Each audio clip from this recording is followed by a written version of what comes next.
Muy buenas tardes a todos. Muchas gracias por estar aquí. Esto es Back to Business. Como saben, nos vemos todos los miércoles para hablar sobre marketing y negocios.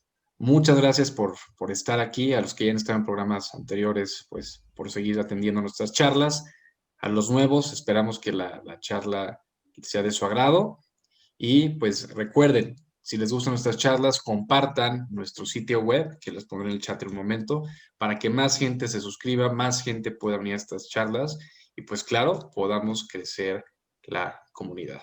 Si tan solo de todos los miles de contactos que ustedes tienen, uno viniera, imagínense, multiplicaríamos la cantidad de personas aquí y pues la oportunidad de aprender más de marketing, de mediante el Back to Business Discussion también, pues retroalimentarnos, conocer gente, hacer networking y, pues como les decía, crecer más esta gran comunidad. Muchas gracias a todos. Ya estamos por cumplir un año. Se ha pasado rápido. Y bueno, el día de hoy vamos a hablar sobre un tema muy relevante, muy importante, sobre todo porque ha tomado mucha importancia en la actualidad dado la extrema competencia y el contexto tan, tan complicado, el panorama tan complicado. Este tema es la hipersegmentación y las llamadas tribus en el mercado actual. Antes podríamos tener audiencias de personas de segmentos pues muy amplios, ¿no? Y no había ningún problema. No tendríamos que personalizar tanto la comunicación. Se podía, pero como les digo, por el tema del contexto actual ya es algo más complicado, es algo de lo que hablaremos el día de hoy. También les tengo otra noticia, por motivos personales todo está bien, todo está perfecto, pero Moisés Cierlac no pudo estar aquí con nosotros el día de hoy. Entonces recortaremos la charla a 45 minutos, eso que quiere decir a las 6:45 terminamos la charla normal, pero recuerden, posteriormente sigue Back to Business Discussion, este foro creado especialmente para que a manera de conclusión y de retroalimentación hablemos sobre los temas que vimos el día de hoy, ¿no? Los voy a mandar a Breakout Rooms y ahí platicarán y llegarán a conclusiones para posteriormente regresar a la sala general y pues ahí un representante de cada equipo hablará sobre las conclusiones a las cuales llegaron. Y muy bien, les comento, no está Moisés, pero sí están nuestros expertazos Álvaro Pastor y Nicola Origui. Los voy a presentar para quienes no los conocen. Álvaro es experto en brand strategy y autor del bestseller Eat or Be Eaten. Y Nicola es consultor y capacitador internacional experto en lateral marketing. Y bueno, antes de comenzar con las preguntas que tenemos preparadas, quisiera de favor recordarles que ustedes le dan el rumbo a este programa. Por lo tanto, dejen sus preguntitas en el chat, sus comentarios en el chat. Eso es lo más importante. Y las preguntas las contestarán los expertos. Ya como está en el chat, abrimos micrófono para que las puedan hacer ustedes personalmente. Como les dije, ustedes le dan rumbo a estas charlas. Salud, Álvaro. Salud. Perdón. No te preocupes. Y bueno, ahora sí, vamos a comenzar con las preguntas. ¿Están listos, Nicola, Álvaro? Listos. Yay. Sí. Muy bien, muy bien. Perfecto. En ese caso, Álvaro, la primera pregunta es para ti. Bien. Y cuéntanos, por favor, ¿qué segmentos identificas actualmente? Mira, me puse a hacer un poquito de investigación hoy en la mañana, porque de repente en los últimos días yo había oído mucho el término de tribus urbanas, ¿no? Y empecé a escarbarle para ver qué eran las tribus urbanas y tal. Y resulta que las tribus urbanas son, ahora sí que segmentos de mercado, son grupos de personas que tienen entre sí comportamientos similares y que son susceptibles de ser agrupados. Lo que es interesante del concepto de tribus urbanas es que se trata nuevamente del marketing, del marketing, es decir, hay muchas, no marcas, pero sí iba a decir, agencias de investigación, híjole, y a ver si Ernesto Orsí no me dejará mentir. Hay muchas agencias de investigación que ahora por darse importancia y distinguirse y tal, empiezan a hablar de tribus urbanas. Y entonces, aquí tengo anotadas varias de las que encontré, ¿no? Que están desde los metaleros, los raperos, los punquetos, los rudos, los skinheads, bueno, los hipsters, eso sí, los conocemos, los muppies, los emos, los skaters, los frikis, y como que lo que la industria de servicios de marketing trata de hacer es persuadir a las marcas de que cada uno de estos grupos, 13, 15 grupos, eh, son un campo fértil para las marcas y que deberían de dirigir sus esfuerzos, pues, tal cual, comerciales a cada una de estas tribus.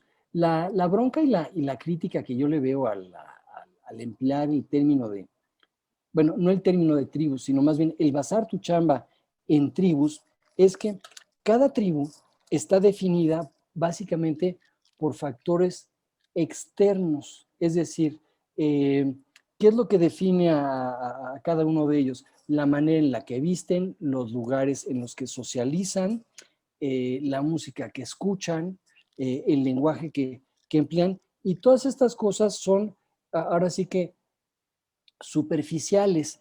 Y aquí donde estamos perdiendo ahora sí que el punto, es que no profundizamos con respecto a las motivaciones de cada uno de estas tribus, porque en el fondo, y más de ustedes no debe estar de acuerdo y está perfecto, la neta es que todas las tribus son idénticas.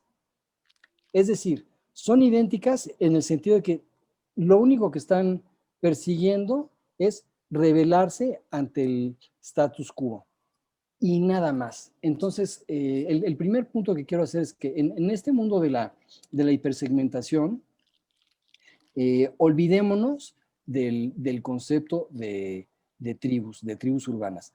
No va por ahí. ¿Por qué? Porque las tribus urbanas las hemos definido los marqueteros solamente a partir de lo que vemos de ellos o de ellas, y no a partir de lo que les mueve. Entonces, boom, habiendo establecido eso, entonces, aquí lo importante es entender qué es lo que está moviendo a tu segmento. Y entonces, en ese sentido, y esto es lo interesante, es cada grupo de edad, me lo voy a inventar, no sé, de 15 a 24, de 25 a 39, de 40 a 54, lo que sea, que además corresponden a diferentes etapas de vida, es susceptible de ser segmentado, ahora sí que a partir de lo que a cada personita le mueve, ¿no? Y entonces ahí sí puedes identificar tantos segmentos como motivaciones. Por ejemplo, si habláramos específicamente del, del mundo de los hipsters, ¿no? Tú puedes decirme, pues los hipsters son todos iguales y no, te tengo una muy buena, una muy mala. El concepto de hipster es susceptible de ser segmentado a su vez, o sea, porque lo mismo puedes encontrar, y digo, me los voy a inventar y no tanto porque son segmentos con los cuales nosotros trabajamos y así hemos nosotros segmentado a los hipsters. Puedes tener, por ejemplo, a quienes nosotros denominamos los adventure seekers, ¿no? Que son aquellos que lo que les mueve en la vida es la adrenalina. Adrenalina, no, adrenalina, lo dije mal, la adrenalina.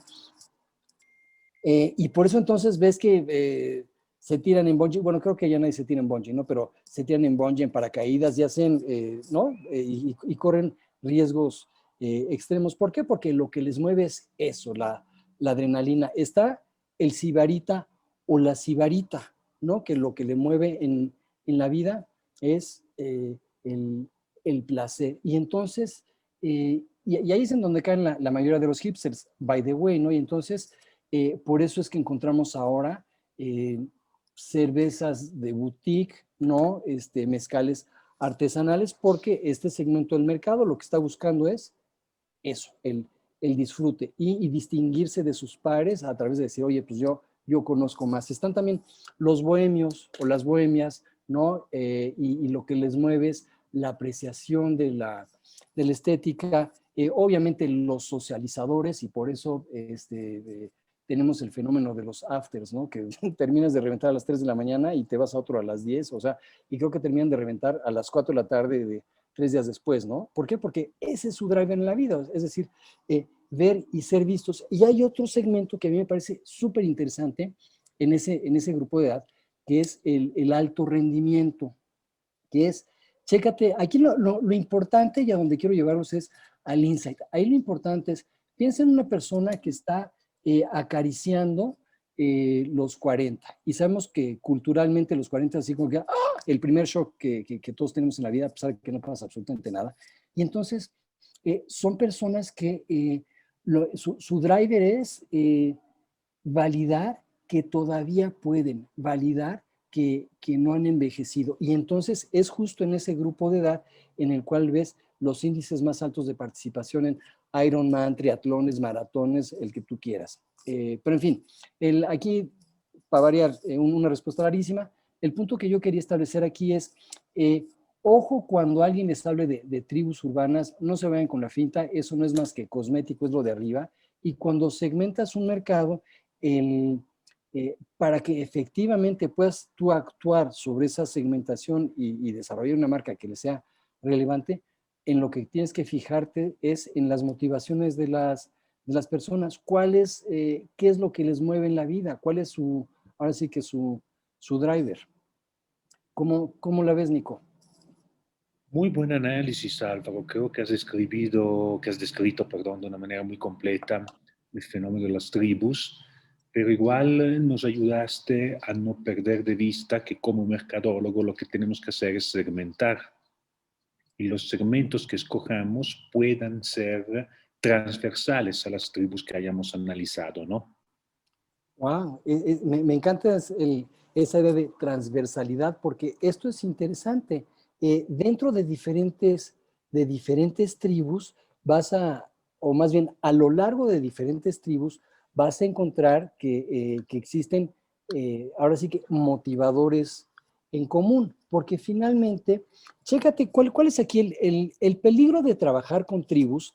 Es que las tribus son definidas a partir de aspectos cosméticos, ¿ok?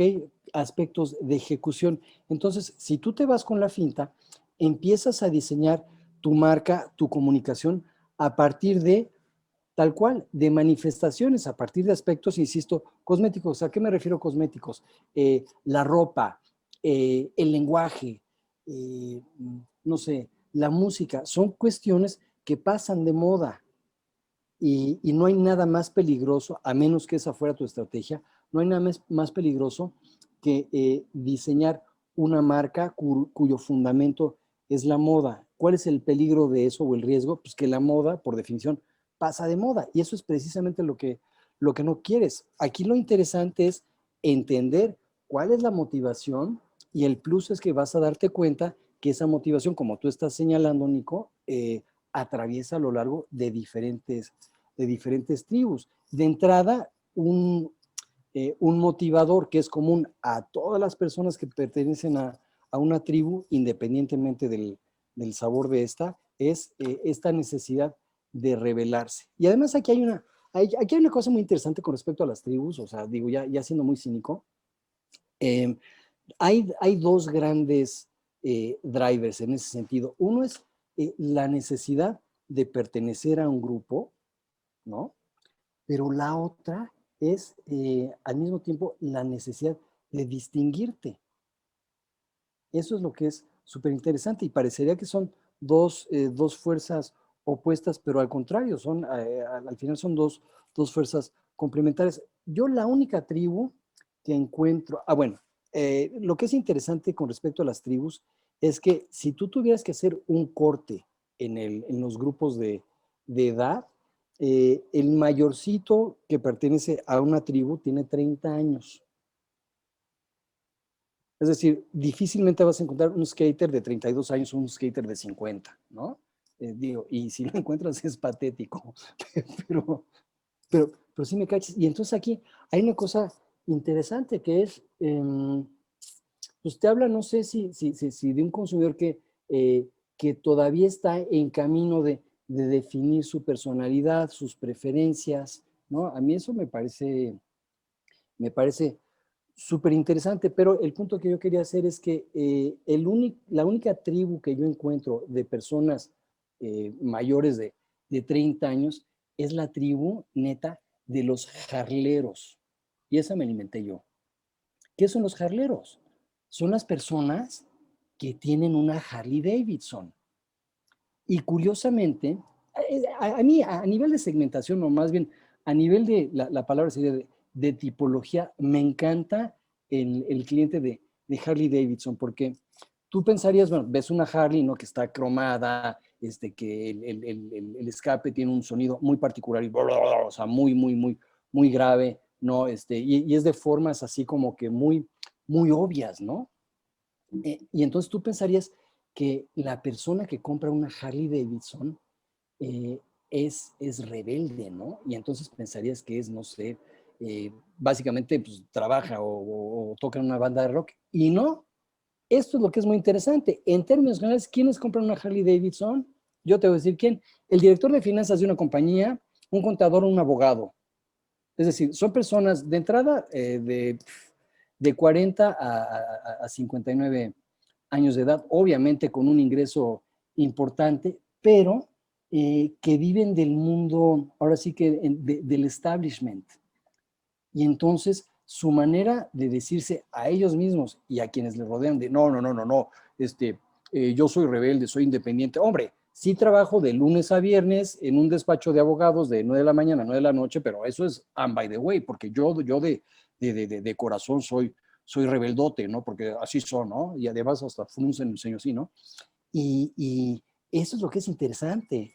Y entonces, ¿a dónde voy con esto? Que cuando tú tienes identificado, deja la tribu, sino más bien el, el driver, que en este caso es validación personal y además establecer ante la comunidad que eres rebelde, cuando tú entiendes eso, entonces se te abren muchas oportunidades a nivel de marca. Me van a dar la razón, pero por ejemplo, Jack Daniels, el whisky, bueno, el bourbon, es el equivalente, o más bien está dirigido exactamente a la misma tipología que Harley Davidson. La única diferencia es que una botella de Jack Daniels te cuesta 500 pesos y una Harley Davidson empieza en $25,000, ¿no? O sea, pero, pero ese es el valor de profundizar y de entender las motivaciones y no quedarte nada más en la definición de los rockeros son los que usan chamarras de cuero y se ponen piercing en la nariz. No, maestro, o sea, aquí... ¿Opinas, Álvaro, que las diferentes cortes de edades podamos definirla como tribus o no?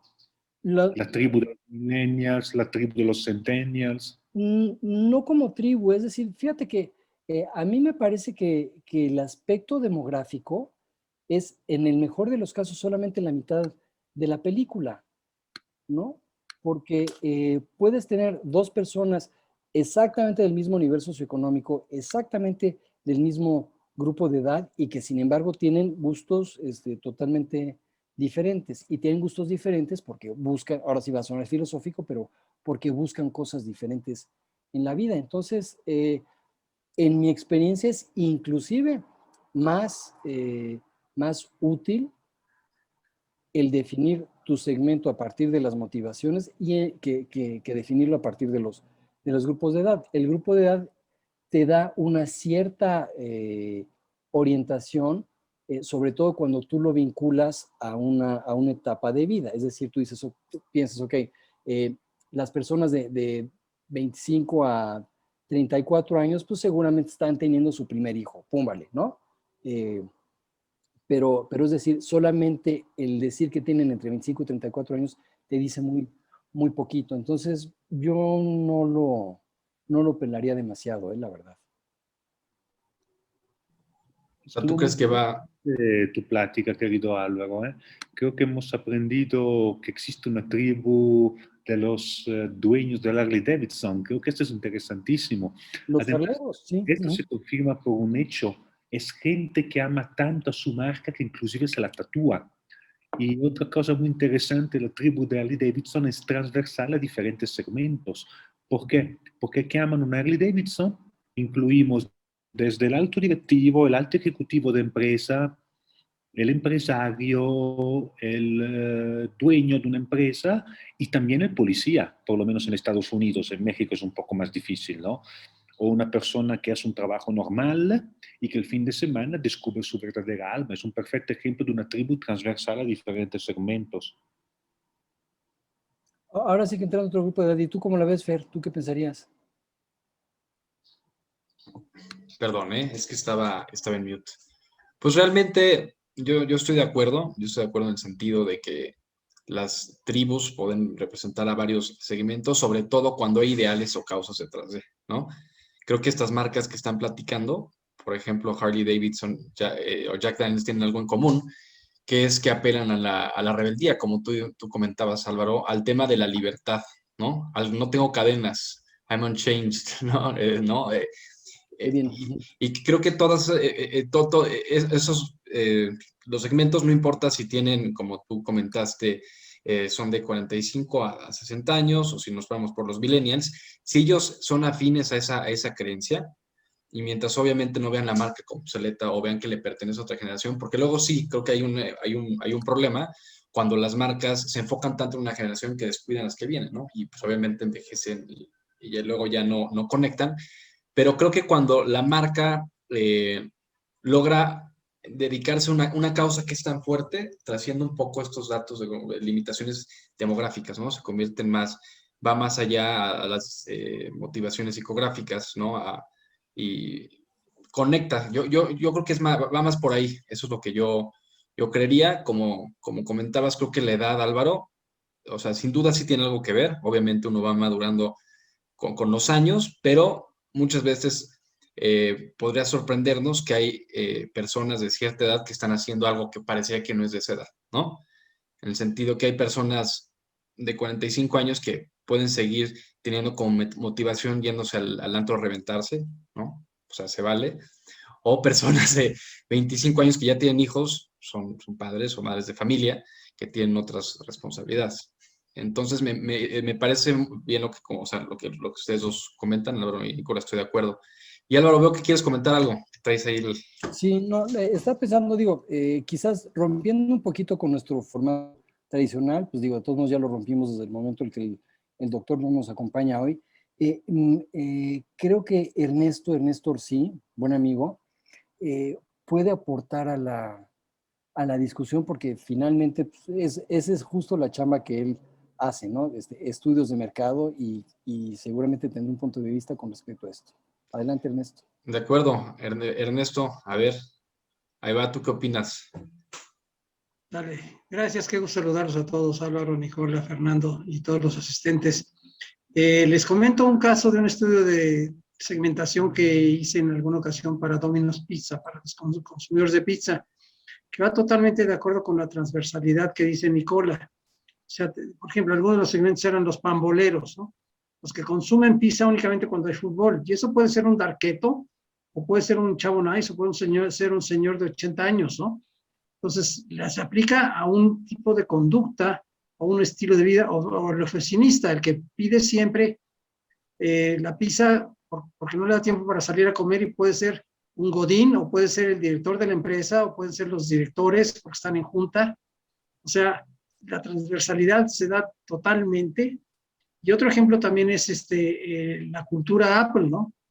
La cultura Apple es una cultura de que no importa quién sea, sencillamente ya es una cultura Apple, ya es todo un mundo como la cultura Harley, como la cultura mediterránea. O sea, hay culturas que son transversales dependiendo ya de conductas, más no de tribu como tal, ¿no?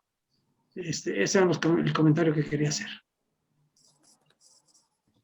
Muchas gracias. Ok, Ernesto, muchas gracias por tu valiosa aportación.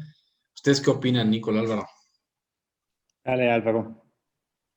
E inclusive en ese contexto, fíjate, ahí sí puedes segmentar por la motivación. Todos piden una pizza, órale, pero por ejemplo, los que piden la pizza cuando están viendo el fútbol, no piden la pizza porque pues, no haya otra cosa que comer, sino más bien es parte de ella. Esto es un concepto interesante del ritual. Ver el fútbol entre amigos es un ritual, and by the way, sucede un partido en la pantalla. Y entonces aquí la pizza es parte de su ritual. Caso distinto al del oficinista, el oficinista ese sí lo que quiere es que le traigan la comida al escritorio, que le cueste poco, obviamente que no requiera cubiertos, ¿no? Digo, todo esto no necesariamente el oficinista hace el checklist de, que no haya cubiertos, check, que no. O sea, son decisiones que tomas en automático, pero el punto que quiero establecer es que en cada uno de los casos, a pesar de que cada uno de ellos está pidiendo una pizza, unos lo piden por una razón y otros por otra, en cuyo caso son susceptibles de ser segmentados. Y sí, y efectivamente, estas ocasiones y estos momentos de consumo son independientes de si soy darketo, soy skater o soy, ¿no? Tal cual. Sí, claro, también están asociados más a momentos en específico, ¿no? Exacto, momentos, ocasiones, modo, bla, bla, bla. Tal Exactamente. cual. Estoy muy de acuerdo. Nicola, ¿tú qué opinas? ¿Tú estás de acuerdo con eso? Y yo creo que sí, básicamente no tengo nada que agregar al respecto. Muy bien. Más que la pizza ranchera, ¿era ranchera o mexicana? De Yo la no sé si era. Rayana, mi estimado Álvaro.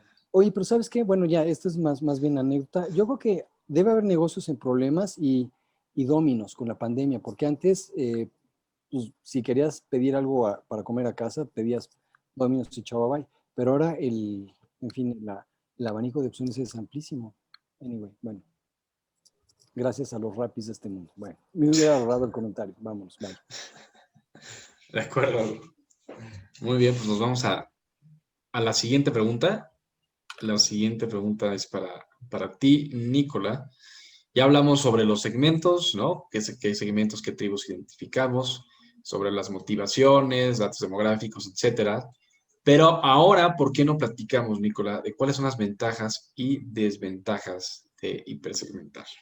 Bueno, si quisiéramos hablar de una empresa que hipersegmenta y que todos ustedes conocen y que todos utilizamos a diario más de una vez al día, estaríamos hablando de Google.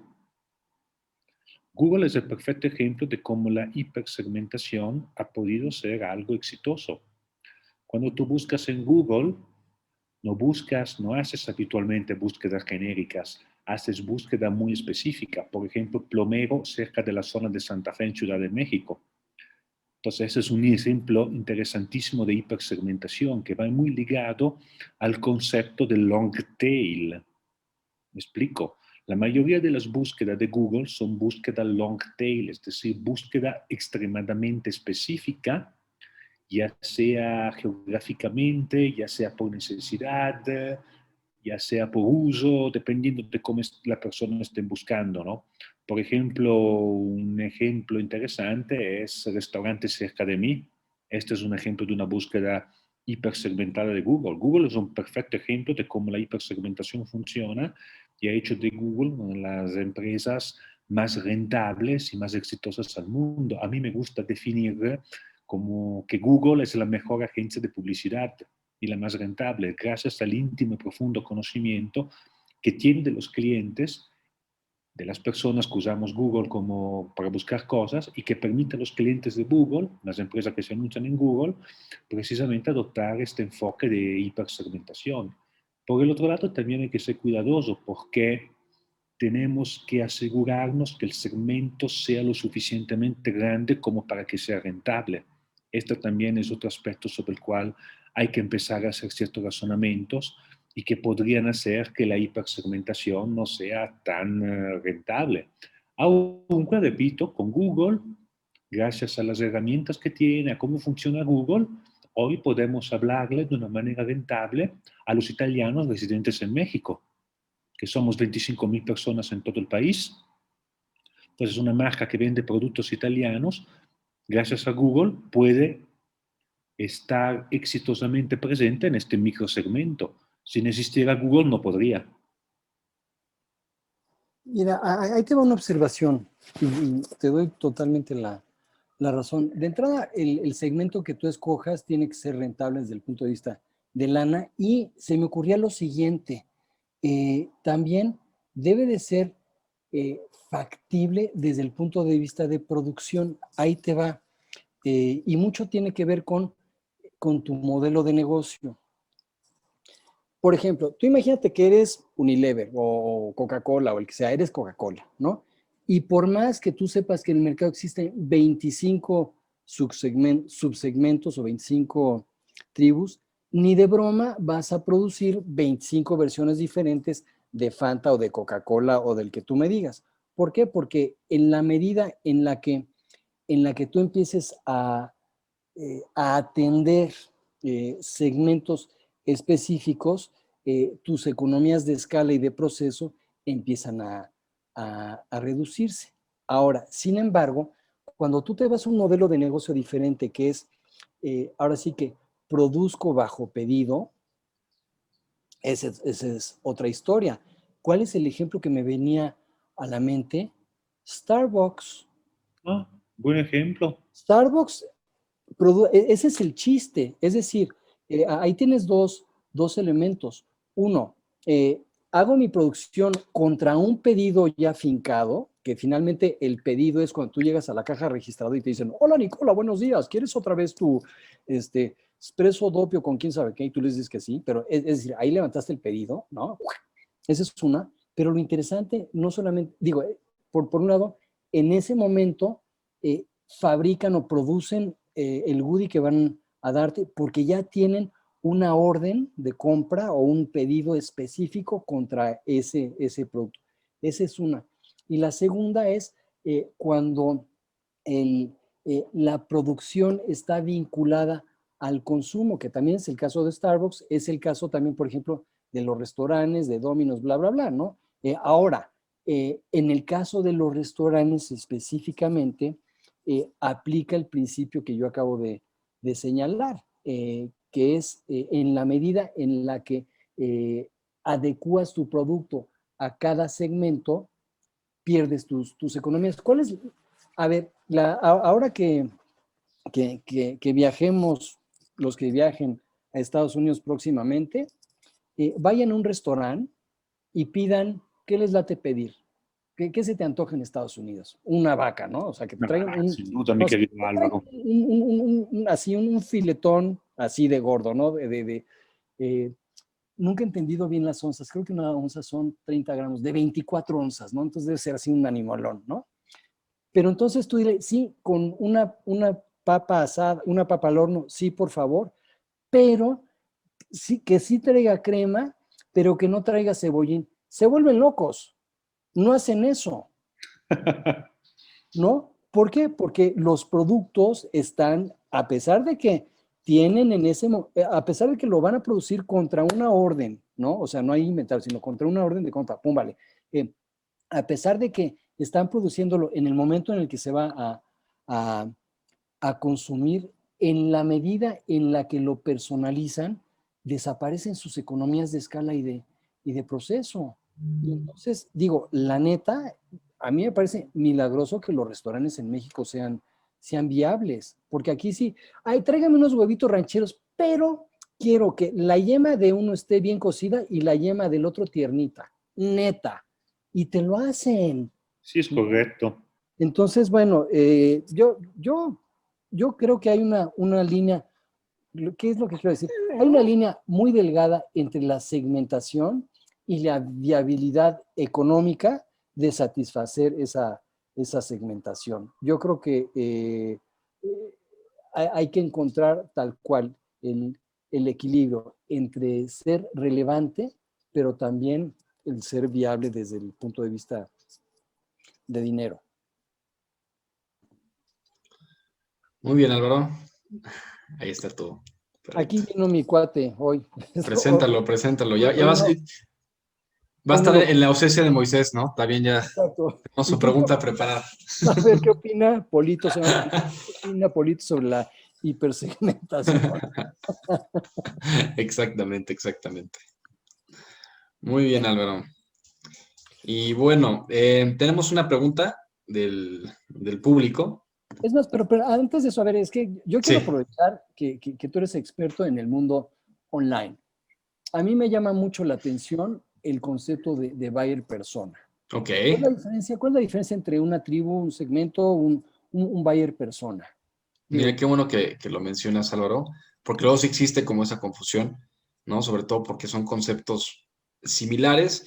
Y realmente esto del buyer persona, que ahorita explico que eso, a qué se refiere, parte de un segmento. Como tal, no son separados, es parte de.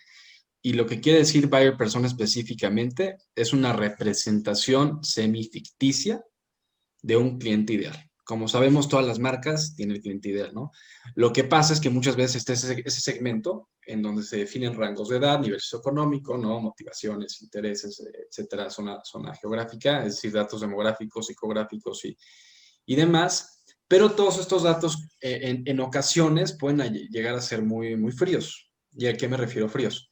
Como al final de cuentas son números y son palabras, y estamos hablando de pues, un universo de personas, una población, pues no nos podemos identificar y no podemos entender en ciertas ocasiones bien cuáles son las motivaciones particulares o entenderlo un poquito más de la manera humana. Entonces, sobre todo para estos temas de hipersegmentación, para estos temas de tribu, cuando los datos por sí solos de una segmentación no comunican de una manera tal vez correcta, no correcta, porque, o sea, sí es correcta, pero a lo que voy, no identificamos bien los drivers o las motivaciones o cuál es ese dolor o necesidad que se necesita solucionar. De esta manera podemos, mediante todos los datos que ya tenemos, definir a una personita, así como si fuera un personaje de película, un personaje literalmente, una persona real, una persona que siente, una persona que ve, que disfruta de ciertas películas, disfruta de cierta música. En este sentido, ese segmento ya puede ser representado por un personaje que ya cuando ya es una persona de carne y hueso, le pones nombre, le pones Roberto Méndez, le pones 39 años, ¿no? Le pones en dónde vive, lo que hace en las noches, si tiene cuates o no tiene cuates, tiene novia, está casado, tiene hijos o no. Cuando ya lo haces así, automáticamente, o sea, de una manera utilizando storytelling o historias, narrativas, ya te puedes imaginar bien a qué segmento le estás hablando. Entonces, como marca, como mercadólogos, de esa manera nos es posible entender de mejor manera cómo conectar. Y esto sobre todo sirve para temas de hipersegmentación y como bien comenta Nicola, para campañas de marketing digital es muy importante, campañas de Google Ads, de Facebook Ads, cuando queremos llegar a personitas en específico que queremos que realicen acciones en específicas en etapas del Customer Journey, ¿no? Dependiendo en qué etapa están y cuál creemos que sea el objetivo o la conversión. Álvaro, veo que. ahí te va una observación. Me cae el 20 ahorita de lo siguiente, que es, me parece que la hipersegmentación sirve no para el diseño de productos, porque si tú diseñas un producto específico para un mini segmento, lo que comentamos hace un momento, No es rentable. no es rentable desde el punto de vista de bolsillo, chao, bye bye. Yo creo que más bien este concepto de hipersegmentación, y me baso en tu ejemplo de hace rato, Nico, es válido para, para las compañías que se dedican a poner en contacto consumidores con productos existentes. Y entonces dices, ok, estas son las características de este consumidor, estas son las características de este producto, pum, vale, los pongo en contacto. ¿Sí me cachas? Es decir, hace mucho sentido cuando tú eres, como el caso de Google, que eres una plataforma, en este caso de comunicación, o cuando eres Amazon, ¿no? Literal, ¿qué es lo que hace Amazon? Te pone en contacto, conociendo tus hábitos, preferencias, bla, bla, bla, te pone en contacto con productos que ya existen y los cuales a partir de lo que conoce de ti Amazon, te pone en contacto con ellos. Pero no que Amazon o una compañía específica esté diseñando un producto específico para este mini micro segmento súper específico. ¿O no? ¿Cómo la ven? Estoy muy de acuerdo contigo, Álvaro. La verdad Muy es que buena apreciación, Álvaro. Totalmente de acuerdo, absolutamente claro. Ahí está. así es. Ahora no está Moisés para estar en desacuerdo. Ya. No se crean, no se crean. No, creo que es una muy buena reflexión en cuanto al tema. Y tenemos preguntas ahora sí en el chat, poco tiempo. Entonces, si quieren, ahora sí pasamos a las preguntas. Adelante. Está Jaime Redondo. A ver, Jaime, adelante, por favor, para que pueda hacer tu pregunta. Gracias. Gracias. Por ahí le estaba preguntando ¿qué representa como oportunidad? No es la misma redacción, pero les comento. ¿Qué representa como oportunidad el hecho de que esos segmentos de mercado estén tan dibujados como para que lograr un engagement relativamente fácil al hablarles en su idioma, en su lenguaje, en sus formas? Es decir, están tan dibujados y tan hechos que ese siempre es un problema en las audiencias, no sabes cómo hablarles a todos, pero en este caso, pues todos están cortados con la misma tijera, ¿no? Totalmente de acuerdo, y entonces yo por eso distingo dos mundos, el mundo del diseño del producto y el mundo de la comunicación. Es decir, y es el mundo finalmente de la estrategia y el mundo de la ejecución. Cuando tú tienes un perfil de cliente tan bien dibujado, es decir, que tú conoces aquí tal cual su lenguaje, su aspecto personal, su música, puedes desarrollar campañas así hechas a la medida, que además gracias a los medios digitales puedes hipersegmentar y tener tantas campañas como ganas tengas de desarrollarlas, ¿no? Ahí está bien y ahí no hay ninguna bronca y me parece que es una manera, eh, iba a decir muy inteligente, la manera adecuada de aprovechar esta lectura clara que tenemos con respecto a las tribus. Y ahí está perfecto, no hay bronca. La bronca sería desarrollar, tú imagínate que desarrollas una marca específicamente para los skaters, ¿no?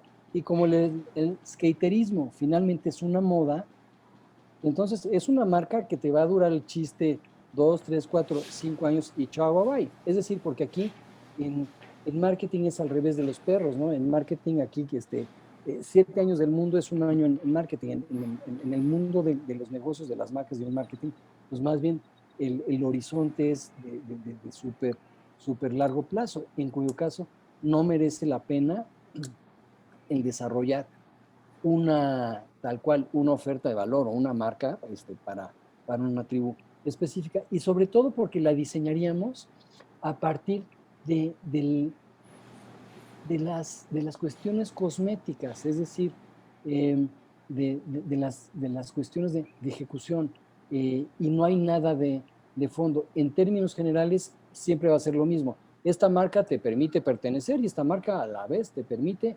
manifestarte como diferente a la gente. Check. Esa es la estrategia. Y la única diferencia es que la manifestación de esa estrategia cobra una forma para los skaters, una forma diferente para los punks y otra para los cholos. Curiosamente, fíjate, más que de tribus, es que ahorita que estaba viendo mis notas de la mañana, desarrollé tribus que yo veo, que serían, por ejemplo, los yogis, ¿no? Los naturistas, y creo que esto tiene más profundidad que hablar de punks o cholos, porque aquí sí responde, el ser yogi sí responde a una visión del mundo, el ser naturista sí responde a una visión del mundo. Se van a doblar de la risa los que entiendan el término, pero puse yo como tribu urbana los satelucos. Ah, Y buena idea. hombre, es genial. Bueno, no es genial, no puedo decirlo yo, pero fíjate que durante una época yo di clases en el TEC yo lo denominaba de Loop Lake, Lago de Guadalupe. Sonaba más chido Loop Lake, ¿no? Bueno, entonces yo daba clases en el TEC de Loop Lake y me llamaba mucho la atención que mis alumnos entre sí se denominaban satelucos y decían, no, pues es que yo soy más sateluca que tú, ¿no? Pues ya sabes. Y efectivamente, el ser sateluco, hay por lo menos un par de personas de ustedes que están riendo porque me están dando la razón, el ser sateluco sí conlleva no solamente una moda, eso es lo de menos, conlleva, y esto es lo importante, una visión del mundo particular, es decir, tiene una ideología propia, iba a decir una cosmovisión, ya suena muy elevado, pero específica, en cuyo caso sí podrías, lo que yo quiero decir es que, hombre, es válido hablar de tribus siempre y cuando tu definición de tribu responda a una visión del mundo y no solamente a cómo me visto, cómo hablo y cómo me peino, ¿no? Y bueno, ya a tu pregunta específicamente, Jaime, me parece que es un gran recurso, pero para efectos de comunicación, no para efectos de diseño de productos. Muchas gracias, Álvaro. Y tenemos una pregunta más, que es de Melanie Guzmán. A ver, Melanie, te voy a abrir el micrófono. Por favor, adelante, Melanie. ¿Ya? ¿Me escuchan? Ya. Ok, bueno, hola. Yo tenía una duda de si una marca que hipersegmenta su target es más exitosa que una general, o sea, que tiene un target más general o viceversa. Bueno, la pregunta es bastante amplia y la respuesta también es bastante amplia, depende de qué marca estamos hablando. Hemos visto el caso de Google, que hipersegmenta y es de las marcas más rentables a nivel mundial, la mejor agencia de publicidad gracias al extremo conocimiento que tienen sus clientes. Y podemos asistir a casos en donde la hipersegmentación se conlleva y se traduce en una pérdida de dinero porque el segmento al cual va dirigido no es lo suficientemente grande como para ser rentable. Ahí te un ejemplo y tiene que ver con producción industrial y tal. No hay marca más exitosa que Coca-Cola. Y eso es, vamos, ni siquiera iniciamos la discusión porque no hay manera. Coca-Cola, que curiosamente es el caso opuesto a la segmentación. Solo hay, porque Coca-Cola es como las religiones, le tira a todos, ¿no? Bueno, inclusive las religiones sí son segmentadas, pero Coca-Cola vende, y acabo de checar el número en este instante, en números redondos, 500 billones, o sea, 500,000 millones, wow, de Coca-Colas al año. Y es una marca que a la cual todo lo que hemos platicado hoy le vale Wilson, porque ellos hacen exactamente lo opuesto y mira cómo les va. Eso es lo interesante. Sí, de acuerdo, Álvaro. De acuerdo. Creo que Coca-Cola es una de las excepciones, ¿no? Pero también pues ya tienen más de 100 años posicionando la marca y demás. Y bueno, pues llegamos al fin de la charla normal. No se vayan, porque luego se empiezan a ir rapidísimo. Acuérdense, pasamos a Back to Business Discussion. Vamos a mandarlos a Breakout Rooms para que platiquemos acerca del tema de hoy, que den sus opiniones, llegamos a conclusiones. 15 minutos ahí, y luego 15 minutos regresamos a la sala general para platicar acerca de eso. ¿Les parece bien? Y preguntaba por ahí si va a haber charla el siguiente miércoles. Sí, hay charla el siguiente miércoles. Nos vemos. Todo bien. ¿Vale? Entonces.